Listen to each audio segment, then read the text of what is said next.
Hello mga kababayan. So guys, itong nagdaang hearing ng Quadcom, no? Dumalo na si ex-President Duterte.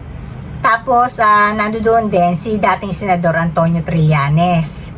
So dito nag-present ng PowerPoint si Trillanes na pinapakita niya na meron joint account etong si Sara Duterte at saka si Digong, no?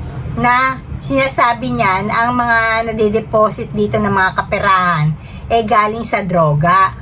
So kumbaga sinasabi niya na ang katotalan ng naging kaperahan ng mag-ama, no, nung pamilya mismo ni Duterte. Kasi meron doon na Solong Duterte, meron doon na nandoon yung asawa niya, tapos meron din naman joint account sila ni Sara Duterte. So, yung kabuuan guys, nasa 2 billion. Tapos, dumating na sa point na sinabi mismo dun sa Quadcom kung pipirma ba ng waiver ng bank secrecy, no? Etong si ex-President Duterte para mabuksan na yung kanyang bank accounts, malaman kung totoo o hindi itong mga binibintang ni Trillanes. So syempre nagalit siya, di ba? Tapos sabi niya kapalit, sasampalin daw niya si Trillanes, di ba? Sa harap ng publiko. Which is pumayag si Trillanes, sabi niya okay. Pero alam nyo guys, kahit na pumayag si Trillanes, ayun, napikon etong si Duterte kasi nga napasubo, di ba? So, kumbaga man, naggalit-galitan mode, tapos para kailangang awatin, pero ang ending, pinalusot niya na joint account daw yon ng misis niya at ng ni President Duterte. Kumbaga, ang ka-joint account niya, sinasabi niya, yung asawa niya, na hindi naman niya alam kung papayag dahil ibang tao nga naman yun.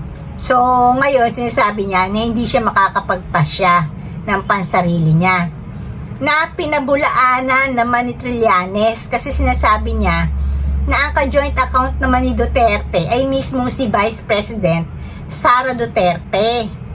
So kumbaga man, nandoon naman si Sara Duterte dumating, bakit hindi na lang tanungin, di ba? So kumbaga magkapirmahan na. Pero ang ending guys, walang pirmahan ng bank secrecy waiver na nangyari. Kasi nga, alam naman natin na hanggang sa umalis lang si Digong, wala siyang pinirmahan, no? So, kumbaga man, malaki ang kutob ko, no? Na may katotohanan yung prinisinta ni Trillanes na may ganong kalaking account, no? Kaperahan ang mga Duterte, pamilya ng Duterte, na halos nasa 2 billion. Biruin nyo guys, 2 billion, pero drug money. So, kumbaga guys, sinasabi ko lang sa inyo, na sana kumilos na dito yung AMLAC, no? Para naman masiyasat kung may katotohanan ba to. Kasi kung may katotohanan to guys, dapat may kaakibat na kaparusahan to sa pamilya ng Duterte. Kasi nga guys, di ba? Biruin nyo, sila yung namumuno, no? Dating presidente, yung anak niya ang ka-joint account niya, si Sara Duterte, vice president naman natin ngayon. Sana kumilos naman ang AMLAC para mabulat-lat yung bank account na sinasabi ni Trillanes na to. So, pero malaki ang paniwala ng marami, no? Sa tingin ko, maski ng mga nasa Quadcom, pati yung mga ibang sensible, no? Yung kumbaga man mga open-minded din, no? Malalaman nila na may posibilidad na totoo yung sinasabi ni Trillanes na meron talaga silang 2 billion na halaga ng kaperahan sa kanilang mga bank accounts, no? Joint at saka single account din para kay Duterte na galing sa drug money.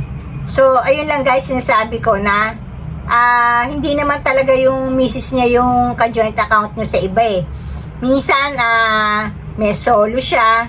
Minsan naman, ang ka-joint account naman niya sa Sara Duterte. Pero ang ending, di pa rin siya pumirma.